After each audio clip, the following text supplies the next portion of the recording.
बिस्मिल्लाहिर्रहमानिर्रहीम। आज हमारे लिए बहुत खुशी की बात है कि हमारे पाकिस्तान का सुपरस्टार कराटे का खिलाड़ी जिसने हिस्ट्री रकम की है पाकिस्तान की कराटे में, मुझे अभी आने वाले बच्चों से कोई उम्मीद तो नहीं है कि यहाँ तक पहुँचें, लेकिन ये एक ऐसा खिलाड़ी हमारे साथ आज मौजूद है कि जिससे जो हमारे यंगस्टर हैं या न्यू कमर हैं उसको फॉलो करते हुए इंशाअल्लाह ताला इस तक आए। बहुत खुशी की बात है कि हमारे साथ पाकिस्तान का फ़ख्र कराटे का हमारा ये तारीख साज खिलाड़ी सादी अब्बास आज इधर मौजूद है।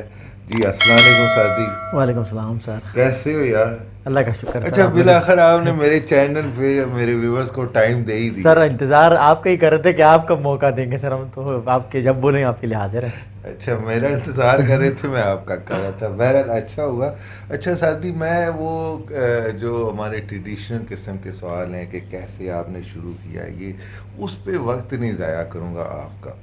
सिर्फ मैं ये चाहता हूँ, मेरा ये जो चैनल है ये है एजुकेशन पर्पस के लिए। मैं हर वो चीज़ आपसे पूछना चाहूँगा कि जो हमारे बिगनर्स हैं, ये जो बच्चे आपको देखते हैं, इतना प्यार करते हैं पाकिस्तान के बच्चे, वो कैसे इस तरफ आए। पहले ये बताएं कि आप एज ए प्रोफेशनल एथलीट का कैसे सोचा और फिर आपने क्या प्लानिंग करके यहाँ तक। सर सबसे पहले तो बहुत बहुत शुक्रिया, आपने मुझे इनवाइट किया अपने चैनल पे। एंड सेकेंडली सर, ये कराटे जो एज अ गेम है सर, ये बहुत डिफ़िकल्ट है इसको प्रोफेशनली अडॉप्ट करना। कराटे एज अ डिफ़िकल्ट है प्रोफेशनली अडॉप्ट करना, जिसकी वजह ये है कि क्योंकि इसमें इतना ज़्यादा स्कोप नहीं है। और एज़ यू नो कि हमारे मुल्क में जिस तरह से स्पोर्ट्स के हालात चल रहे हैं, तो बहुत सारे बच्चे और इनके वालिदैन जो है ख़तरा फ़ील करते हैं और क्या सोचते हैं कि यार ये ऐसा तो नहीं कि हमारा बच्चा इसमें अगर चला जाए सो वो इसको अडॉप्ट करे और हम इसकी तालीम और इसकी दूसरी जो एक्टिविटीज़ हैं वो सब ख़राब हो जाए। तो इसे प्रोफेशनली अडॉप्ट करने में पेरेंट्स बहुत हिचकिचाते हैं। तो मैं वो वाहिद लड़का था, या मुझसे पहले सीनियर्स काफ़ी लोग इसको प्रोफेशनली पाकिस्तान में अडॉप्ट कर चुके थे, लेकिन इंटरनेशनल लेवल पे मैंने इसे प्रोफेशनल अडॉप्ट किया। मैं आई थिंक मैं पाकिस्तान का ओनली खिलाड़ी हूँ जो प्रोफेशनली कराटे खेलता है। तो जैसा कि आपने बताया कि बिगनर्स के बच्चों को कैसे बताऊं कि शुरू में जब आप अपने बच्चों को कराटे में डालें, तो कराटे सिर्फ आपको प्रोफेशनल अडॉप्ट करने के लिए ना डालें, बल्कि कराटे हर बच्चे को सीखना चाहिए। ये मेरी ज़ाती राय है, जिसकी वजह से कराटे बच्चा जब सीखता है तो उसमें डिसिप्लिन, सेल्फ़ रिस्पेक्ट, दूसरों की रिस्पेक्ट और चीज़ों का एहतराम करना, अपने से बड़ों का छोटों से कैसे ट्रीट करते हैं, ये सारी चीज़ें कराटे उसको एजुकेट करती है। तो कराटे, और अगर बच्चा आपका ज़्यादा नॉटी है और ज़्यादा शरारतें करता है, लड़ाई झगड़े करता है, मारदार करता है, मैं इस तरह था बचपन में, तो कराटे सीखने की वजह से आपका ये सारा जो एग्रेसिवनेस है ये काम हो जाता है। और कराटे जो है आपको बहुत सारी बुराइयों से बचाती है। क्योंकि मैं बिलोंग फ्रॉम लियारी में मंशियात और टेररिज्म के नाम से बहुत फेमस था, लेकिन हमने कभी उन चीज़ों की तरफ नहीं गए, जिसकी सबसे बड़ी वजह कराटे थी। तो मैं तमाम पेरेंट्स से ये गुजारिश करूँगा कि अपने बच्चों को ज़रूर कराटे में डालें। नॉट कि वो आगे जाके उसे प्रोफेशनली अडॉप्ट करें, लेकिन for there a good human being कि वो ज़रूर कराटे सीखें।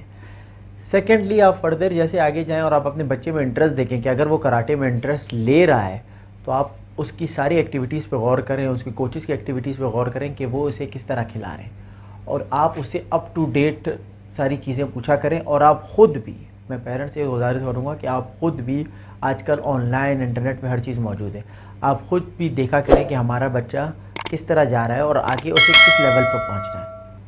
तो बिगनर से वो आएगा इंटरमीडिएट लेवल पर, इंटरमीडिएट लेवल ये होता है कि वो इंटर क्लब्स टूर्नामेंट्स खेलेगा, इंटर क्लब्स इंटरसिटी खेलेगा, फिर वो आएगा एडवांस लेवल पे जहाँ पे वो प्रोविंशियल टूर्नामेंट्स वगैरह खेलेगा, फिर वो आएगा एडवांस लेवल पे जहाँ पे वो प्रोफेशनल खेलेगा, एंड देन उसके बाद जो वो पाकिस्तान टीम में भी आएगा वहाँ पे भी उसका एडवांस लेवल ही चलेगा, अनटिल अनलेस वो नेशनल चैम्पियन बन के पाकिस्तान टीम को रिप्रेजेंट ना करे।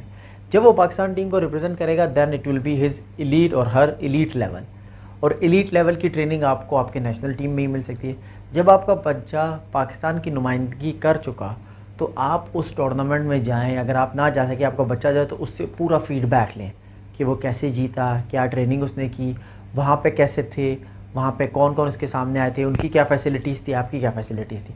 तो आप उसके बाद मवाजना करेंगे कि यार ये सारी चीज़ें मैं अपने बच्चे के लिए अफोर्ड कर सकता हूँ या नहीं कर सकता, या कर सकती हूँ या नहीं कर सकती। उसके बाद ही आप उसे इस पे प्रोफेशनली कराएं, क्योंकि अदरवाइज़ अगर वो कहीं मिडिल में रह जाएगा तो वो ना कराटे का रहेगा ना वो सोशल लाइफ का रहेगा। तो मैं बिल्कुल, आप एकदम प्री प्लान के तहत आप कराटे को प्रोफेशनली अडॉप्ट कर सकते हैं, उसमें बशर्ते वालिदैन उस बच्चे के साथ फुल्ली कोऑपरेट करें। जी, साथ ही मैंने ये देखा है कि आजकल के जो खिलाड़ी हैं वो तालीम की तरफ जो तवज्जो नहीं देते, वो स्पोर्ट्स में ज़्यादा तवज्जो देते हैं। तो आप क्या समझते हैं कि एक खिलाड़ी के लिए अच्छी तालीम यानी कि उसका एजुकेटेड होना इस दौर में कितना ज़रूरी है? सर फॉर श्योर एजुकेशन का तो कोई सानी नहीं है। एजुकेशन जिस तरह से कराटे इट्सेल्फ इट्स एजुकेशन, तो अगर आप एक पढ़े लिखे कराटेकाज हैं तो आप चीज़ों को बहुत अच्छे तरीके से अडॉप्ट कर सकते, क्योंकि आगे जाके आपने रूल्स पढ़ना है, आपने रूल्स इम्प्लीमेंट करना है। ये सारी चीज़ें आपको स्कूल, कॉलेज, यूनिवर्सिटी से ही आप सीखते हैं, तो आगे जाके आप दूसरी किताबें पढ़ सकेंगे, दूसरी चीज़ों को।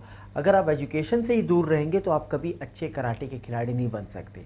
Yes possibility, but there is not a big chance, क्योंकि कराटे में उस तरीके से आपको एक्सपोजर नहीं मिलता जिस तरीके से क्रिकेटर को या यूरोपियन या साउथ अमेरिकन कंट्री में फ़ुटबॉलर्स को दिया जाता है। तो और ये बिल्कुल कतई मैं नहीं मान सकता कि अगर आप प्रोफेशनली कराटे खेल रहे हैं आप पढ़ नहीं सकते, बिल्कुल गलत बात है। आपका बच्चा जब क्लब जा रहा है तो वो क्लब में सिर्फ 1 से 2 घंटे खर्च कर रहा है, रेस्ट उसके पास 22 घंटे हैं, तो उसे बिल्कुल एजुकेशन में दें। अगर आप समझते हैं कि आपका बच्चा टू मच इनटू कराटे है तो आप एक काम करें कि उसको लालच दें कि अगर आपने कराटे खेलनी है तो आपने ये एग्ज़ाम पास करना है, अगर आपने उस टूर्नामेंट में जाना है तो आपने वो एग्ज़ाम पास करना है, अगर आपने पाकिस्तान को रिप्रेजेंट करना है, आपने फर्स्ट पोजीशन हासिल करोगे तो हम आपको पाकिस्तान के लिए रिप्रेजेंट करवाएंगे। तो इस तरीके से आप अपने बच्चे को अकोमोडेट करें, क्योंकि जब एडल्टेंट एज होती है 12 से 14 से 18 साल के दरमियान, बच्चा जो है सेम रूटीन से तंग होता है। तो वालिदैन का या उनके जो गाइडियंस है उनका काम होता है कि हम बच्चे को कैसे उसकी फिजिबिलिटी बनाएं, कैसे उसकी टाइमिंग अरेंज करें और कैसे उसको एक चीज़ की तरफ लाएं जिससे उसे प्यार हो। और फॉर एग्जांपल अगर उसे कराटे से या किसी और स्पोर्ट से प्यार हो तो हम उसको कैसे उसका बैलेंस सिस्टम चलाएं, बिकॉज़ यंग एज में सब एक ही तरीके के होते हैं, वालिदैन को या गाइडियन को उसके बैलेंस करना पड़ता है। इंफ्रास्ट्रक्चर बिल्कुल ना होने के बावजूद आप जैसे खिलाड़ी हमारे पास मौजूद हैं। भी वर्ल्ड चैम्पियनशिप में आपकी कारकर्दगी बहुत आला मेयार की थी। आपने सिंगापुर को, जापान, फ्रांस के खिलाड़ियों को शिकस्त दी और यूएसए के खिलाड़ी के साथ आप 0-0 से बराबर थे। रेफरीज ने आपके साथ नाइंसाफ़ी करते हुए यूएसए के खिलाड़ी को जिता दिया है। तो इंफ्रास्ट्रक्चर ना होने के बावजूद आप जैसे खिलाड़ी हमारे पास कैसे प्रोड्यूस होते हैं? सर ये हमारी नाअहली कह दीजिए या नुकसान कहें कि हम पाकिस्तान में पैदा हुए, लेकिन मैं इस चीज़ पे बिलीव करता हूँ कि when there is a will there is a way, क्योंकि कोई ऐसी चीज़ नहीं है जो इम्पॉसिबल है। इसकी छोटी सी मिसाल मैं आपको रिसेंटली ओलंपिक की देता हूँ कि कोसोवो की एक एथलीट ने लास्ट ओलंपिक में गोल्ड मेडल जीता था। सो सब कह रहे थे कि यार वो लड़की जो है बाय चांस उसने ओलंपिक का गोल्ड मेडल जीत गया। But right after next Olympic जब आए तो कोसोवो की पूरी टीम से 4 लोगों ने पार्टिसिपेट किया कंटीजेंट से, और कोसोवो के 2 गोल्ड मेडल थे। और ये 3 लोगों ने पार्टिसिपेट करने के बाद 2 लोगों ने गोल्ड मेडल लिया, तो उन्होंने ये बता दिया कि हमने बाई चांस मेडल नहीं लिया था, हम एक प्रॉपर प्लान के मुताबिक हम आए। और इत्तेफाक इसमें ये अच्छा है कि वो सेम लड़की नहीं थी, दूसरी 2 लड़कियां आई और दूसरी 2 लड़कियों ने मेडल लिया। और कोसोवो आपको पता है कि वो कोई इतना वेल डेवलप्ड कंट्री नहीं है, अभी वो आज़ाद हुआ है और उनके पास भी इतने ज़्यादा पैसे नहीं हैं। But when I am again वही बात, when there is a will there is a way. तो ये आपकी जब इंफ्रास्ट्रक्चर की बात आ गई, कराटे के लिए इतना ज़्यादा इंफ्रास्ट्रक्चर नहीं चाहिए होता, ततामी चाहिए और तो की चीज़ें चाहिए, लेकिन secondly infrastructure in way of organization वो हम कहीं ना कहीं लैक करते हैं, क्योंकि हमारे मुल्क में जो है जिस तरीके से गवर्नमेंट को सपोर्ट करना चाहिए या दूसरे जो स्पोर्ट्स इदारे वो सपोर्ट नहीं करते। तो अगेन यहाँ पे मैं वही बात कहूँगा कि पेरेंट्स अपने ताल्लुकात यूज़ करें, there is sponsors, there is a lot of potential in our people, लेकिन आपने खोज करनी है कि मैं कहाँ से अपने बच्चे के लिए स्पॉन्सर ढूंढूं, मैं कहाँ से अपने बच्चे को वो सारी चीज़ें प्रोवाइड कर सकूँगा या कर सकूँगी जो उसको एक चैम्पियन बनने के लिए चाहिए। अगर वो सारी चीज़ें आप उसे देंगी तो हमेशा से सारे कहते हैं कि ज़मीन बड़ी ज़रखेज़ है, तो फॉर श्योर कहीं ना कहीं से सादिया अब्बास से भी बहुत अच्छे फाइटर्स निकल आएंगे। आप जैसे खिलाड़ी को, जो कि वर्ल्ड लेवल के खिलाड़ी हैं, जिन्होंने ओलंपिक्स की दौड़ में शामिल हुए हैं, उसके लिए एक वर्ल्ड रिकग्नाइज्ड कोच की ज़रूरत है। और मुझे ये इल्म है कि आप कई टूर्नामेंट्स में बग़ैर कोच के, बग़ैर मैनेजर के आपने शिरकत की है। तो आप Pakistan sports board, karate federation को क्या कहना चाहते हैं कि आप जैसे खिलाड़ी आइंदा आने वाले वक्तों में आप जैसे खिलाड़ियों के साथ एक वर्ल्ड रिकग्नाइज कोच का होना क्यों ज़रूरी है? सर ये कोचेस की बात जो है अनफॉर्चुनेटली ये मैं पिछले कोई 10-12 साल से कह रहा हूँ कि भाई एक लड़का मेडल नहीं लेता, एक टीम मेडल नहीं लेती, एक सिस्टम मेडल लेता है। कोई इंडिविजुअल कभी भी इस तरह नहीं हुआ कि मेडल, हाँ मिरेकल्स हुए हैं, वो मिरेकल हो जाए कि कभी जाके जिस तरह के मेडल ले ले विदाउट कोच, विदाउट वो उसकी विल पावर पे, but it can not be continue. So हमें वो वाला सिस्टम चाहिए जो एक प्रॉपर साइकिल हो, कि एक अगर नहीं है तो दूसरा है। जिस तरह से मैंने अभी आपको कोसोवो की एग्जांपल दी कि वो जो लड़की ने मेडल लिया था वो लड़की दोबारा ओलंपिक में नहीं आई है, दूसरी 3 लड़कियां आई हैं जिन्होंने से 2 ने गोल्ड मेडल जीता है और ओलंपिक का गोल्ड मेडल जीता है। So it means they have a perfect cycle जहाँ पे पूरी एक ऑर्गेनाइजेशन मिल के उस गोल्ड मेडल के लिए काम करती है। रही बात मेरी, बिकॉज पाकिस्तान कराटे फेडरेशन एक जो है गवर्नमेंट इदारा है जहाँ पे अगर गवर्नमेंट से उनको फ़ंड दिए जाते हैं तो वो जो है उसे यूटिलाइज़ करते हैं। बट अनफॉर्चुनेटली फेडरेशन ने काफ़ी बार पाकिस्तान स्पोर्ट्स बोर्ड को और गवर्नमेंट पाकिस्तान को लिखा कि इस लड़के को कोच चाहिए, और मैंने रिक्वेस्ट की थी कि मुझे टर्किश का कोच चाहिए था जो वर्ल्ड क्वालिफाइड कोच है, बट अनफॉर्चुनेटली वो मिल ना सका। लेकिन इसके अलावा मैं जो आने वाले बच्चों के लिए मैं समझता हूँ कि मैंने इतना उनको दे चुका हूँ कि they are ready to achieve those goal, but अब उनको सिर्फ पॉलिश करना है। पॉलिश किस तरह किया जाएगा कि उन पे डाइट पे, उनके प्रोग्राम पर, उनकी ट्रेनिंग पर, उनके टूर्नामेंट पर जब पैसे खर्च होंगे और उन बच्चों का प्लान प्रॉपर एक सेट होगा। फॉर एग्जांपल आप एग्जांपल ले लें, अगर अभी 2021 है तो हमें 2026 का सोचना चाहिए, 2028 का सोचना चाहिए। 2026 में यूथ ओलंपिक्स हैं जहाँ पे आपके यूथ लड़के जाएंगे और वहाँ पे खेलेंगे और वो 16 से 17 साल होंगे, और 2028 में फिर कराटे ओलंपिक में आएगी। तो वही बच्चा जब यूथ ओलंपिक का मेडल लेगा तो उसके लिए ओलंपिक का मेडल लेना कोई आसान ईजी होगा, इतना डिफ़िकल्ट टास्क नहीं होगा। तो एक लॉन्ग जर्नी है, लॉन्ग प्लान होना चाहिए। फेडरेशन के साथ तो बनाते हैं, लेकिन अगेन फेडरेशन आके वहाँ पे हैंड्स अप कर देती है जहाँ पे फंड्स का मामला आता है। सो फिर आपके व्यूअर्स भी सोचेंगे कि मैं पेरेंट्स से कह रहा हूँ कि वो फंड जनरेट करें, यहाँ पे फेडरेशन फंड जनरेट नहीं कर सकती। वो एक डिटेल बहस है, उसमें हम नहीं जाएंगे, अदरवाइज़ ये इंटरव्यू बहुत ज़्यादा लंबा। हमारे जो पाकिस्तान के खिलाड़ी हैं उनका गोल ज़्यादा से ज़्यादा होता है कि वो साउथ एशियन गेम में या साउथ एशियन चैम्पियनशिप में गोल्ड मेडल हासिल करें। बीच में कोई इक्का दुक्का हमारा खिलाड़ी है कि एशिया में या किसी एशियन गेम में कोई या किसी और इंटरनेशनल टूर्नामेंट्स में कोई मेडल हासिल कर लेता है, लेकिन ओलंपिक में पार्टिसिपेशन के लिए बहुत लॉन्ग जर्नी है। उसमें काफ़ी रैंकिंग में आने के लिए आपको प्रीमियर लीग खेलना पड़ते हैं, इसके अलावा बाकी टूर्नामेंट्स खेलना पड़ते हैं। तो उस इतने टूर्नामेंट्स में, इतने लीग्स में शिरकत करने के लिए बहुत ज़्यादा फ़ंड्स की ज़रूरत है। तो आप क्या सजेस्ट करते हैं खिलाड़ियों को, कराटे फेडरेशन को, कि वो क्या करें जिससे हमारे आइंदा आने वाले खिलाड़ी भी आपकी तरह ओलंपिक की दौड़ में शामिल हो सकें? डेफिनेटली पाकिस्तान से मुझे सिर्फ़ और सिर्फ प्यार बहुत ज़्यादा मिला, जिसकी मैं हमेशा कदर करता हूँ, और यही वजह है कि मैं पाकिस्तान से कहता हूँ। लेकिन फ़ंड्स उतने नहीं मिले जितने मिलने चाहिए थे। एक रिसेंटली एक ओलंपिक चैनल से मेरी इंटरव्यू थी, उन्होंने मेरी लाइफ के ऊपर एक वीडियो बनाई थी, डॉक्यूमेंट्री। तो उसमें उन्होंने कहा था कि आपको कितना फ़ंड दिया गया। तो मैंने उसमें तकरीबन कैलकुलेशन की थी कि मुझे 35 लाख कैश प्राइज़ मिले होंगे टोटल 15 साल में, और मैंने कोई 3.5-4 करोड़ रुपए तक खर्च कर चुका हूँ। तो पेरेंट्स को भी, जो आपके सुनने वाले, उनको झटका लगेगा कि यार इसे मिले 35, इसने खर्च इतना किया। तो ये ऐसे नहीं था कि यस, मैंने अपने इन्वेस्टमेंट जो है कराटे पे इन्वेस्ट किया, जिसकी वजह से मैंने इज़्ज़त कमाई। मैंने इन्वेस्ट प्रॉपर्टी पे या बिज़नेस पे नहीं किया, वो मेरा अपना ज़ाती एक फ़ेल था। लेकिन अगर आप समझ सकते हैं कि आप अपने बच्चों को वो सारी चीज़ें प्रोवाइड कर सकते हैं, बहुत सारे तरीके हैं, बहुत सारी चीज़ें हैं, और पाकिस्तान में लोग कर रहे हैं। ऐसा नहीं है नहीं कर रहे। बस पाकिस्तान में थोड़ा सा शऊर पैदा हो, और पेरेंट्स स्पेशली, अगर आप अपने सर्कल में, अपने इर्द गिर्द लोगों में, अगर आप अच्छी पोजीशन पे है गवर्नमेंट में, या आप अच्छी प्राइवेट सेक्टर में, तो आपको पता है कि उनके जो मार्केटिंग बजट्स हैं वो कितने ज़्यादा होते हैं। उसमें से अगर वो आपके एक बच्चे को सपोर्ट कर ले या एक पाकिस्तान टीम को सपोर्ट करे, तो it will B peanuts for them. तो आप लोग खुद ये, स्पेशली अगर ये वीडियो जो आपके सर्कल मोस्टली पाकिस्तान में जो देख रहे हैं, तो वो ज़रूर एक कोई ऐसा सर्कल बनाएं कि आप लोग जब भी किसी चीज़ के लिए सपोर्ट करना चाहें तो वो ज़रूर करें। ये ना सोचें कि इसमें मेरा क्या फ़ायदा है, इसमें तो वो जाएंगे।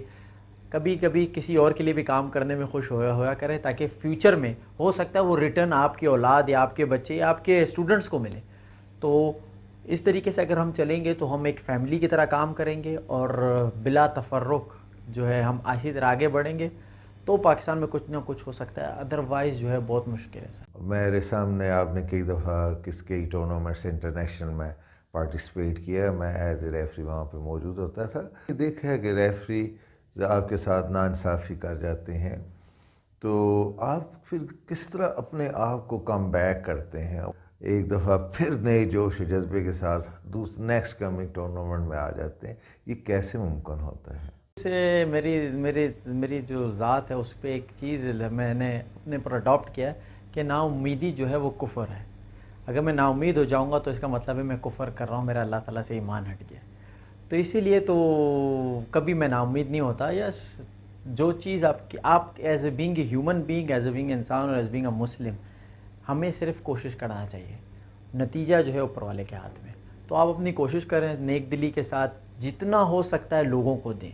मैं आज जो इस मकाम पे खड़ा हूँ, तो मुझे ऐसा फ़ील होता है कि ये मैंने जितना लोगों को दिया है, जो जो मैंने सीखा है बड़ी मुश्किल से, और मैंने लोगों को प्लेट में रख के, बल्कि अपने हाथ से चम्मच से खिलाया उनको, तो अल्लाह ताला ने मेरे इल्म में और मेरे टेक्निक और टैक्टिक में और इजाफ़ा किया है। इस वजह से मैं इस मकाम पे आज खड़ा हूँ। तो इसी तरीके से हर अगर वो बंदा जिसको कुछ चीज़ आता है और वो दूसरे को ट्रांसफ़र करे, तो वो ज़रूर और ज़रूर हम एक दूसरे की हेल्प से आगे बढ़ सकते हैं। तो यही स्लोगन जो है था कि स्टार्ट योर इम्पॉसिबल। तो वो टोयोटा वालों को भी मेरी ये स्टोरी पसंद आएगी कि how you are doing all this. तो मैंने उनको भी बताया कि भाई मेरे यही सिस्टम है, और फ्यूचर में भी मेरा यही प्लान है कि अगर मैं ओलंपिक का भी गोल्ड मेडल लेता हूँ, तो वो आने वाली जनरेशन के लिए, मैं वर्ल्ड का मेडल लेता हूँ या मैं कोई भी चीज़ लेता हूँ, वो मेरे आने वाले बच्चों के लिए, कि मैं जाने से पहले पहले उनके लिए कुछ कर जाऊँ। क्योंकि जो मेरा ख्वाब है लेजेंड बनने का, तो वो ऐसे तो नहीं पूरा होगा ना, उसके लिए काफ़ी काम। आप हमारे लेजेंड हैं, आप हमारे फ़ख्र हैं, आप जैसे खिलाड़ी हमारे कीमती सरमाया हैं। आप पाकिस्तान स्पोर्ट्स बोर्ड को, फेडरेशन को क्या पैगाम देना चाहते हैं? सर अगेन वही बात कि सिर्फ आप अपनी प्रायोरिटीज़ चेंज कर दें, ये मैं कहूँगा। क्योंकि मैं खुले लफ्ज़ों में इतनी तल्ख़ बात नहीं कह सकता, बहुत सारी तल्ख़ बातें हैं, लेकिन आप अपनी प्रायोरिटीज़ चेंज करें, और दिल में और दिमाग में एक चीज़ ज़रूर है कि हमने मरना है। अगर आप ये सोचेंगे तो आप कोई वो गलत काम नहीं कर सकेंगे जो आप कर रहे हैं या आपसे गलती से हो रहा है, आप ना चाहते भी वो काम कर रहे हैं। तो आप ये एक दिमाग में रखें कि हमने मरना है, तो मरने से पहले हम वो अच्छे काम करके चले जाएं ताकि लोग हमें याद कर सकें। तो चाहे वो स्पोर्ट्स बोर्ड हो, चाहे गवर्नमेंट हो, चाहे एथलीट हो, चाहे कोच हो, कि आप अगर समझते हैं कहीं भी किसी भी वक्त गलती से भी आपने किसी के साथ नाइंसाफ़ी की है, तो उन चीज़ों को दूर करें और आने वाले वक्तों में वो ना करें, तो एक नहीं, पाकिस्तान में 1 लाख सादी अब्बास पैदा हो जाएंगे। नाजरीन, आपने सादी अब्बास की बातें सुनी और यकीनन आपने इसकी बातों से अंदाज़ा लगाया होगा कि हमारा ये अजीम खिलाड़ी नेवर गिव अप वाकई उस पर कितना कारबंद है और कितना हार्ड वर्क है, और इसने अपने यहाँ तक पहुँचने के लिए कितनी स्ट्रगल की है, कितनी हर्डल्स को क्रॉस किया है। नाज़रीन, सादी अब्बास ने ये वाहिद तमाम साउथ एशिया कंट्रीज़ में ये वाहिद खिलाड़ी है जिसने एशियन चैम्पियनशिप में गोल्ड मेडल हासिल किया है। इसके अलावा इन्होंने एशियन चैम्पियनशिप में ब्रॉन्ज मेडल भी हासिल किया है। इन्होंने कॉमनवेल्थ में 2 दफ़ा गोल्ड मेडल हासिल किया हुआ है और इन्होंने यूएई में यूएई कराटे चैम्पियनशिप में 2017 से अभी तक स्टिल ये वहाँ पे गोल्ड मेडल हासिल कर चुके हैं। साउथ एशियन गेम्स में इन्होंने 2 दफ़ा गोल्ड मेडल हासिल किया, 1 दफ़ा सिल्वर मेडल हासिल किया है। यूएस ओपन कराटे चैम्पियनशिप में गोल्ड मेडल हासिल कर चुके हैं। हमारे पाकिस्तान में कोई ऐसा खिलाड़ी नहीं जिसकी इतनी ज़्यादा अचीवमेंट हो, तो हमें हमारे लिए ये एजाज़ की बात है कि सादी अब्बास ने मेरे चैनल एजाज़ स्पोर्ट्स क्लब पे अपना टाइम दिया है। नाज़रीन, हम जल्द ही सादी अब्बास की ट्रेनिंग की भी वीडियोस आपके साथ शेयर करेंगे। आपसे गुजारिश है कि आप मेरे चैनल को सब्सक्राइब करें, लाइक करें, ताकि आप तक ये वीडियो बर वक्त पहुँच सकें। For international viewers, please subscribe my channel and like the video. Thank you very much.